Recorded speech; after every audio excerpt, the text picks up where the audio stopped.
arkadaşlar, tekrardan Marine 1X Engineer kanalına hoş geldiniz. Bugün sizlerle Lego'nun 1 Ağustos 2025 tarihinde satışa sunduğu ve aynı tarih itibariyle Türkiye'deki Lego storelarından temin edebildiğimiz teknik serisi çatısı altındaki 42-213 numaralı Ford Bronco SUV modelini inceleyeceğiz. Çok fazla zamanınızı almadan isterseniz giriş kısmında setin kutusundan birazcık bahsedeyim sizlere. Setin kutusunun ön kısmında her zaman olduğu gibi yine setin önden bir görüntüsü bizlerle paylaşılmış ve setin 943 parça olarak bizlere sunulduğu bilgisi de paylaşılmış. Evet, setimiz Lego Teknik çatısı altında bizlere geliyor ve Lego'nun Ford markasıyla yapmış olduğu anlaşma gereği bizlere sunulmuş bir set arkadaşlar. Kutunun arka yüzüne baktığımızda, kutunun arka yüzünde de setimizin arkadan görüntüsüne ait bir görsel bizlerle paylaşılmış ve setin fonksiyonlarını gösteren, yani şöyle bir özellik var bu sette. Setin arkasındaki yedek tekerlekle seti hareket ettirebiliyoruz. Yani ön tekerleklerini sağa ve sola çevirebiliyoruz. Yine gerçek araca ait bir model paylaşılmış bizlerle burada. Ve yine setin bir diğer fonksiyonu olan ön kaputunun ve sağ ve sol kapılarının açıldığı bilgisi de burada bizlerle görsellerle paylaşılmış arkadaşlar. Giriş kısmında çok fazla zamanınızı almak istemiyorum. İsterseniz şimdi hızlandırılmış şekilde izleyeceğiniz yapım aşamaları videosuna geçelim. Yapım aşamaları videosunda gerek duyarsam eğer bazı yerlerde aralara girip size setin fonksiyonlarını göstereceğim arkadaşlar. Bunları da lütfen dikkatle takip edin ve izlemenizi tavsiye ediyorum. Yapım aşaması videosundan sonra zaten kapsamlı bir şekilde setimizin detaylı incelemesini sizlerle paylaşıyor olacağım. Ve set hakkındaki görüşlerimizi sizlerle paylaşacağım. Sizlerden de bir ricam olacak arkadaşlar. Eğer videoyu beğendiyseniz beğen butonuna basarsanız, kanalımıza abone olursanız ve bildirimleri açarsanız bizleri çok memnun edersiniz. Şimdi sizleri yapım aşamasıyla baş başa bırakıyorum. İyi seyirler. Evet arkadaşlar, kutunun açılımıyla başlıyoruz. Kutunun ön yüzünde aracın harika bir resmi var. Arka yüzüne geçtiğimizde yine arka yüzünde de aracın görselleri ve bazı fonksiyonlarını işaret etmişler bizlere. İlginç bir şey var. Şu arkadaki tekerleği çevirerek aracı tekerleklerini kontrol ettiğimiz gösteriyor. Bakalım seti yapınca zaten setin sonunda detaylı bir şekilde inceleyeceğiz bu kısmı. Evet arkadaşlar, şimdi hazırsanız kutuyu açıyoruz.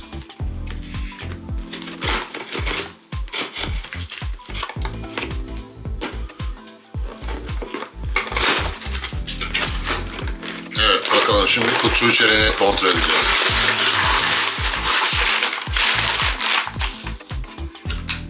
Evet, 943 parça bizlere, bakıyorum şimdi.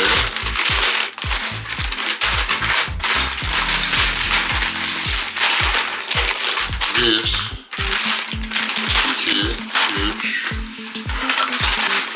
dört, beş, altı, 7 farklı poşette sunulmuş arkadaşlar. 943 parçayı bizlere 7 farklı poşette sunmuşlar ve şöyle bir sticker setimiz var. Çok fazla sticker yok, çok güzel. Şu herhalde ön tampon. Bu da ya farları. Bunlara ilaveten 5 tane tekerlek var. Bir tanesi arkada. 4 tane de aracın kendi tekerleği. Bir de böyle şasi yapacağımız parça var kutu içeriğinde. Ve her sette olduğu gibi bu sette de yapım kılavuzumuz.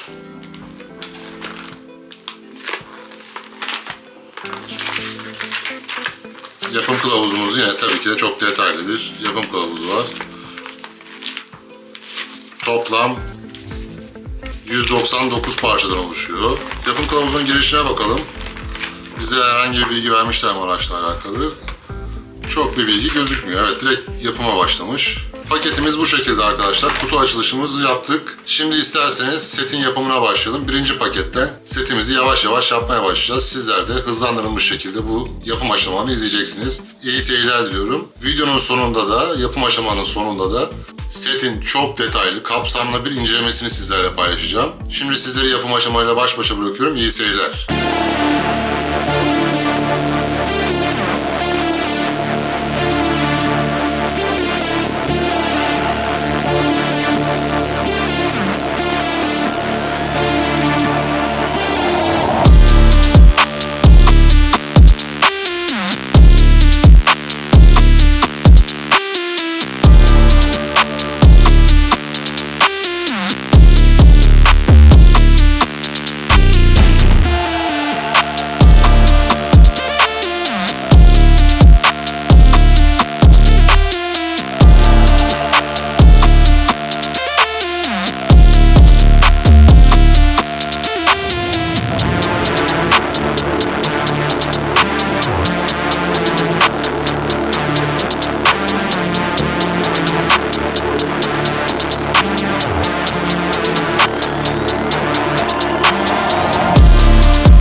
poşetimizi tamamladık. Bir araya girmek istedim ve sizlere aracın hangi kısımlarını yaptık onları göstermek istiyorum.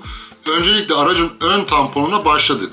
Tabii ki de çok daha başlangıç aşamasındayız ancak birinci pakette başladık bu ön tamponun yapımına.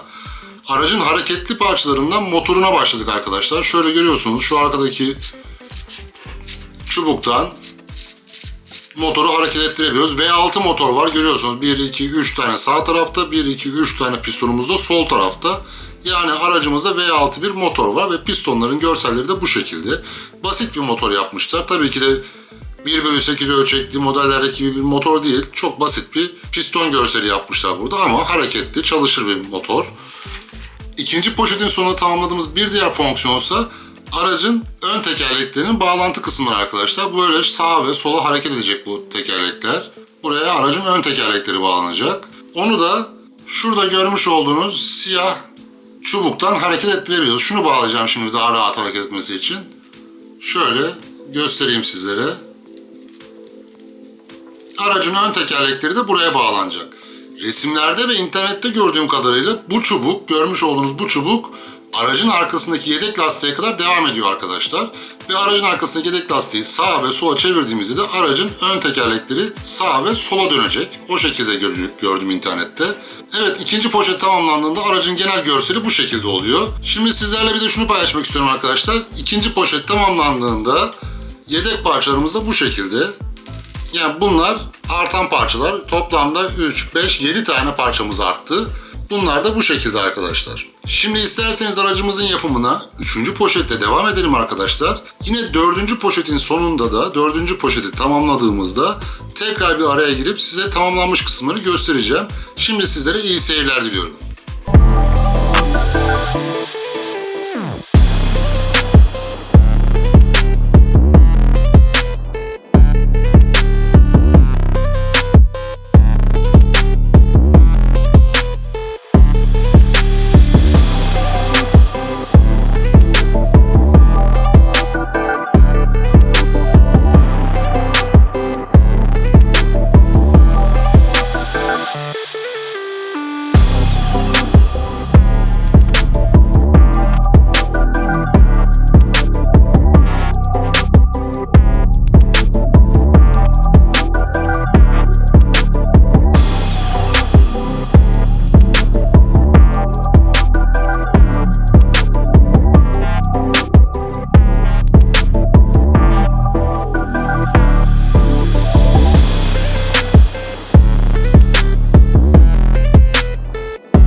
Arkadaşlar tekrardan hoş geldiniz. Umarım videomuzdaki yapım aşamaları kısmını beğenmişsinizdir. Yapım aşamaları kısmında ikinci poşetten sonra sizlerle setin fonksiyonlarını da paylaştım. Tekrar dönüp orayı da izleyebilirsiniz arzu ederseniz. Şimdi de videomuzun son kısmında sizlerle Lego Teknik 42213 numaralı Ford Bronco SUV modelinin birazcık detaylarından bahsedeceğim. Ve aynı zamanda set hakkındaki kendi görüşlerimi de sizlerle paylaşmak istiyorum. Öncelikle kutu içeriğinden bahsedeyim sizlere arkadaşlar. Giriş videosunda söylemiştim. Set 943 parçadan oluşuyor. Ve kutuyu açtığımızda Lego bu 943 parçayı bizlere 7 farklı poşet içerisinde sunuyor. Bu 7 poşete ek olarak aracın yedek lastiği de dahil 5 adet lastiğinin bulunduğu ve içerisinde 1 adet de büyük teknik parçanın bulunduğu bir poşetimiz daha var. Yine her sette olduğu gibi tabii ki de bu sette de yapım kılavuzumuz var arkadaşlar. Şu şekilde güzel şık da bir yapım kılavuzu yapmışlar. Ve buna ek olarak da tabii ki de çıkartmalarımızın bulunduğu bir çıkartma setimiz var. Çok fazla sticker'ımız yok bu sette. Görmüş olduğunuz gibi şu anda tabii hepsini kullandık. Setimizin üzerine monte edilmiş şekilde. Kutu içeriğimiz bu şekilde arkadaşlar. Şimdi arzu ederseniz birazcık da setin dış görüntüsü ve tasarımından sizlere bahsedeyim. Modele genel olarak baktığımızda arkadaşlar gerçekten Ford Bronco'nun kare formunu ve yüksek gövde tasarımı bu sette gerçekten başarılı bir şekilde işlenmiş. Ön ızgarada görmüş olduğunuz şu Ford Bronco logosu gerçekten güzel olmuş. Bunlar da sticker olarak geliyor. Ford Bronco yazısı ve aynı zamanda farlarda sticker olarak yapıştırıyoruz arkadaşlar. Ama gerçekten başarılı. Önden görüntüsünü şöyle göstereyim sizlere. Beğendim ben setin. Setin ön tarafına ilaveten yine üst tarafını da bence gerçekten güzel yapmışlar. Yani raflarda sergilerken güzel bir görüntü elde ediyoruz. Yine buralarda stickerlı bir şekilde bizlere geliyor. Buralarda sticker yapıştırıyoruz arkadaşlar. Setin rengine geldiğimiz zaman gerçekten bence harika şık bir kırmızı kullanmışlar. Çok hoşuma gitti ve biraz turuncu, koyu turuncu kırmızıya yakın bir renk kullanmışlar. Ve bu da başarılı olmuş. Yine bu rengin üzerine koydukları siyah detaylar, burada görmüş olduğunuz siyah detaylar, yine tavandaki siyah detaylar, aynı zamanda aracın aynalarındaki detaylar, burada görmüş olduğunuz marşpiyerdeki detaylar gerçekten bence başarılı olmuş ve sergilerken şık duran bir set olmuş arkadaşlar. Setin görsellerinden sonra birazcık da size setin fonksiyonlarından bahsetmek istiyorum. Daha önce de bahsetmiştim giriş videosunda. Kutu üzerine de bunu bize belirtmişti Lego. Aracın arkasında bulunan bu tekerlekten ön tekerleklerini sağ ve sola kumanda edebiliyoruz arkadaşlar. Şu şekilde biraz göstereyim sizlere. Gördüğünüz gibi aracın tekerleklerini arkadaki bu yedek tekerlekten kontrol edebiliyoruz. Bu çok güzel olmuş. Çünkü neden güzel olmuş? Oynanabilirliğe çok pozitif yansıdığını düşünüyorum. Bazı araçlarda, daha doğrusu genel olarak tüm modellerde, bu ölçekteki tüm modellerde Lego aracın üzerine bir nut koyuyordu ve buradan aracı kontrol ediyorduk. Bu sette bir farklılığa gitmişler ve aracın arkasındaki yedek tekerlekten kontrol etmemizi sağlamışlar. Bu güzel olmuş. Yine araçta V6 bir motorumuz var arkadaşlar. V6 motoru da ön kaputu açarak ulaşabiliyoruz. İşte şurada görebiliyorsunuz şu anda. Aracın V6 motoruna kaputu açtığımız zaman görebiliyoruz. Aynı zamanda hareketli bir motor. Arka tekerlekleri hareket ettirerek motorumuzu da hareket ettirmiş oluyoruz arkadaşlar. Kaputun açılış kapanışına geldiğimizde ise şu şekilde kapalı pozisyondan açarken normal bir şekilde açıyoruz. Kapatırken kapatıp ittiğimizde tamamıyla kapanmış oluyor arkadaşlar. Bu da güzel. Böyle bir slow bir geçiş oluşuyor. Soft bir geçiş oluşuyor. Benim hoşuma gidiyor bu. Bazı setlerde de vardı. Ideas setlerinde daha çok vardı. Icon setlerinde de yapıyordu Lego bunu daha önce. Yine bir diğer fonksiyonu setimizin kapıların açılıp kapanabiliyor olması. Setimizin sağ ve sol kapılarını rahatlıkla açıp kapatabiliyoruz arkadaşlar. Bu da güzel olmuş. Tabii ki bu bir SUV aracı. SUV aracı yani arazi aracı. Arazi aracında olmazsa olmazımız nedir arkadaşlar? Tabii ki de süspansiyon sistemi. Şöyle göstereyim sizlere. Harika bir süspansiyon sistemi var aracımızın. Arka taraftan da göstereyim. Süspansiyon sistemimiz şu şekilde. Arka tarafta birbirinden bağımsız iki tane süspansiyonumuz var. Ön tarafta ise birlikte çalışan bir adet süspansiyonumuz var arkadaşlar. Şöyle masanın üzerinde de göstermek istiyorum sizlere süspansiyon sistemini. Gerçekten bence başarılı çalışan bir süspansiyonumuz var. Arazi aracı yapıyorsanız da tabii ki de süspansiyon sistemi olmazsa olmazlardan bir tanesi. Araçta görmüş olduğum negatif yönlerden birazcık bahsetmek istiyorum size ama açıkçası bu araçta çok fazla negatif bir yön yok. Sadece görmüş olduğum ufak tefek şeyleri sizlerle paylaşmak istiyorum. Öncelikle resmini de koyacağım sizler için. Bence aracın koltukları birazcık görsel olarak aşağıda kalmış. Yani nasıl? Güzel koltuklar yapmışlar ancak bunların üzerine bir stickerla kaplayarak daha böyle görseli güzel hale getirebilirlermiş. Buna rağmen kokpitteki ön tarafta kullandıkları, ön konsolda kullandıkları sticker sayesinde ön konsolu şık bir hale getirmişler. Birinci bence negatif yön bu sette. İkinci gördüğüm negatiflik olaraksa şunu söyleyebilirim. Ancak bunu şöyle bir dipnotta düşmek istiyorum. Burada bir hareketli mekanizmamız var. Nedir bu negatif yön görmüş olduğum? Bagajın açılıp kapanmaması arkadaşlar. Bagajı belki de açılıp kapanabilir halde yapabilirlerdi. Ancak bunu da anlayışla karşılayabiliyorum. Çünkü buraya yapmış oldukları mekanizmadan dolayı bunu açılır kapanır yapmaları biraz da komplike hale gelmiş olabilir. Bundan dolayı da göz ardı ediyorum bunu. Geri kalan özellikleriyle rengi olsun, görüntüsü olsun, diğer teknik özellikler olsun bence başarılı bir set. Özellikle fiyatını düşündüğümüzde. Setin yapım sürecinden bahsetmem gerekirse sizlere arkadaşlar. Bence teknik setlerine yeni başlayanlar için bile harika bir set. Yani bu seti alarak teknik set yapmaya başlayabilirsiniz bence. Neden? Çünkü araçta çok detaylı parçalar yok. Yani mesela bir şanzıman yok. Çok detaylı bir motor bloğu yok. Daha önce de göstermiştim size. Çok basit bir motor yapmışlar.